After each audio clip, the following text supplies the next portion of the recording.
New day new concept. पिछले 2 sessions में हमने सीखा एचसीएफ और एलसीएम के बारे में। Now today the chapter which we are going to start is fractions, जिसमें हम एचसीएफ और एलसीएम के एप्लीकेशंस के बारे में सीखेंगे। So without any further delay let's begin the session. तो फ्रैक्शंस को समझने के लिए सबसे पहले we have to understand the meaning of fractions. What is the actual meaning of the word fraction. तो जनरली हम लोग डेली लाइफ में जैसे बात करते हैं कि किसी चीज़ का पार्ट, कोई होल चीज़ है और उसका कोई पार्ट, उसको कहते हैं फ्रैक्शन, जिसे हम इंग्लिश में कह सकते हैं part of a whole. Okay, तो यहाँ पे फ्रैक्शन का जो प्रॉपर डेफिनेशन होता है वो बस इतना ही होता है कि पार्ट ऑफ अ होल, यानी किसी भी पूरे चीज़ का एक पार्ट, ठीक है, उसे हम कहते हैं फ्रैक्शंस। अब फ्रैक्शन किस फॉर्म में होता है? फ्रैक्शन होता है पी बाई क्यू के फॉर्म में।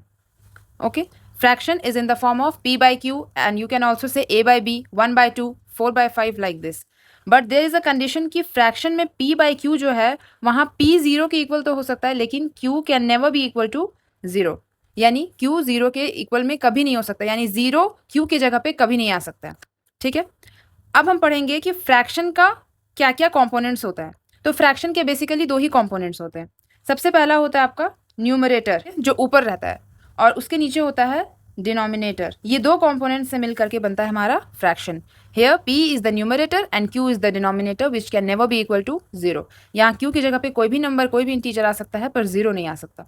ओके, अब हम बढ़ते हैं अपने नेक्स्ट टॉपिक की तरफ। लाइक दिस, मान लेते हैं ये हमारा एक स्क्वायर है, इसको हमने डिवाइड किया 4 पार्ट्स में, ठीक है, और इसके 3 पार्ट को हमने कर दिया शेड।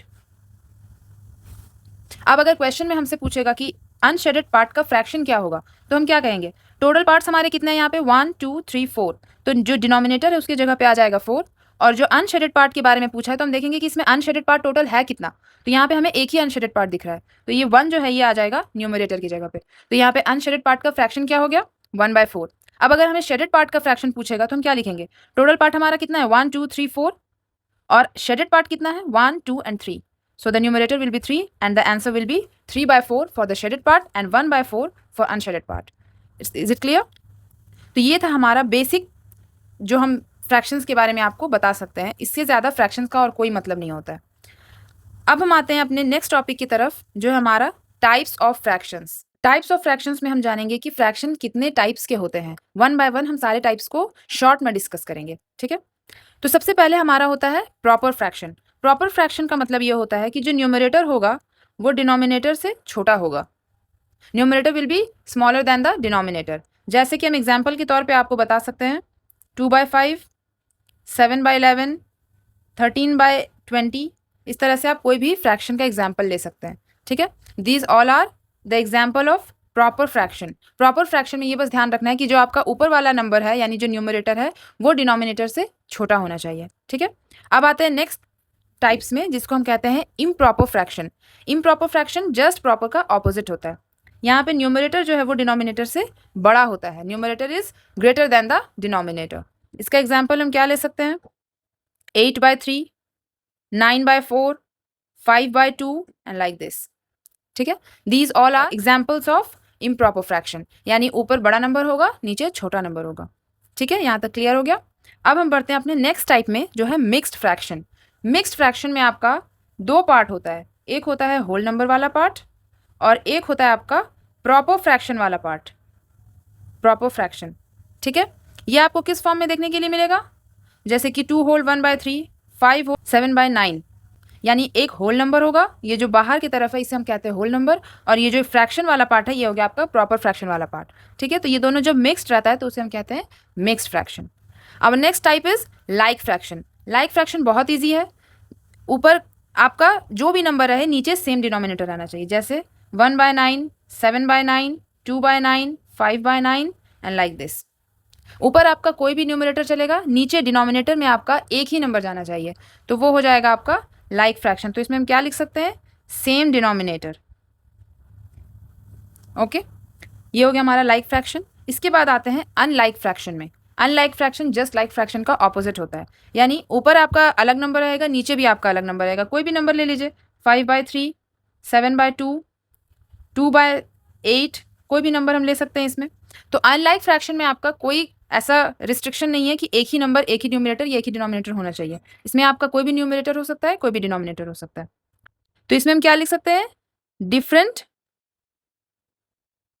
फ्रैक्शंस। इसमें सारा फ्रैक्शन अलग होता है, ठीक है।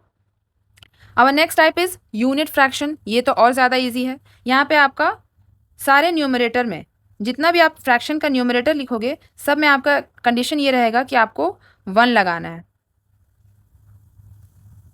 यानी डिनोमिनेटर में आपका जो भी नंबर रहे कोई दिक्कत नहीं है, लेकिन आपका जो न्यूमरेटर होगा उसमें आपको 1 लगाना होगा। यानी न्यूमरेटर में सिर्फ 1 ही रह सकता है, तभी वो यूनिट फ्रैक्शन कहलाएगा। अंडरस्टूड? चलिए अब हम आते हैं अपने फ्रैक्शन के लास्ट टाइप में, जिसे हम कहते हैं इक्विवेलेंट फ्रैक्शन। ये फ्रैक्शन थोड़ा समझने वाला है, तो इसे ध्यान देकर समझना है, ठीक है। इक्विवेलेंट फ्रैक्शन क्या होता है? इसमें आपका जो फ्रैक्शन होता है वो तो अलग अलग होता है, यानी डिफरेंट फ्रैक्शंस होता है, बट सेम वैल्यू। यानी अगर आप उसको कट करोगे तो उसका एट लास्ट सेम वैल्यू आएगा। ये कैसे होगा, ये अभी ध्यान दीजिएगा इसमें। जैसे हम एग्जाम्पल के तौर पे एक फ्रैक्शन लेते हैं 1/2। ये हमने इसलिए लिया है ताकि आपको समझने में ईजी हो जाए, ठीक है। 1/2 ये जो हमारा फ्रैक्शन है, इसका ये हमारा हो गया पहला फ्रैक्शन। अब ऐसा कौन सा हम फ्रैक्शन लेते जाएं जो कटने के बाद 1/2 आए? तो यानी आपको इन दोनों नंबर्स को सेम नंबर से मल्टीप्लाई करते जाना होगा, तो आपको सेम फ्रैक्शन मिलेगा। जैसे हम अब अभी 1/2 हमारे पास जो फ्रैक्शन है, इसको हम मल्टीप्लाई करेंगे, दोनों नंबर को हम करेंगे 2 से, ठीक है। तो हमारे ऊपर क्या आ गया? 1 2 ज़ा 2 एंड 2 2 ज़ा 4। ये हो गया हमारा पहला फ्रैक्शन। अब इसी 1/2 को हम मल्टीप्लाई करेंगे 3 से। ध्यान रहे दोनों न्यूमरेटर और डिनोमिनेटर को आपको सेम नंबर से मल्टीप्लाई करना है, तभी आपका करेक्ट आंसर आएगा। अब ये हो गया 1 3 ज़ा 3 एंड 2 3 ज़ा 6। ये हो गया हमारा सेकंड फ्रैक्शन। अगेन 1/2 को इस बार हम करते हैं 5 से। 1 5 ज़ा 5, 2 5 ज़ा 10। ये हो गया हमारा थर्ड फ्रैक्शन। अब इन सारे फ्रैक्शंस को हम एक जगह पे लिख देते हैं। चलिए अब इसको कट करके देखते हैं कि क्या हमारा आंसर सब में सेम आ रहा है या नहीं आ रहा है, ठीक है। ये तो 1/2 है, ये तो और सिंप्लीफाई होगा नहीं, तो ये तो करेक्ट है। 2/4, 2 1 ज़ा 2, 2 2 ज़ा 4, आ गया 1/2। अगेन 3 1 ज़ा 3, 3 2 ज़ा 6, आ गया 1/2। अगेन 5 1 ज़ा 5, 5 2 ज़ा 10। अब यहाँ पे ध्यान देने वाली बात ये है कि हमें चारों फ्रैक्शन एक जैसा मिल गया, जबकि शुरू में चारों अलग-अलग था, लेकिन अभी क्या हो गया? ये चारों सेम हो गया, ठीक है। तो इसी तरह से निकलता है आपका इक्विवेलेंट फ्रैक्शन। यानी ये तीनों फ्रैक्शंस जो हमारे हैं, ये 1/2 के इक्विवेलेंट फ्रैक्शन कहलाएंगे। यानी जो बेस फ्रैक्शन आपका था, उसी से उसका इक्विवेलेंट फ्रैक्शन निकाला जाता है। किस तरह से? इस तरह से। अंडरस्टूड? यानी आपको सेम नंबर से मल्टीप्लाई करते जाना है, आपका इक्विवेलेंट फ्रैक्शन आते जाएगा, ठीक है। तो ये हो गया हमारा इक्विवेलेंट फ्रैक्शन। यहीं तक हमारा था fraction and its types. I hope आपको एक-एक पॉइंट अच्छे से क्लियर हुआ हो। If there is any doubt, you can ask me in the comments, okay? We will continue after this in the next session.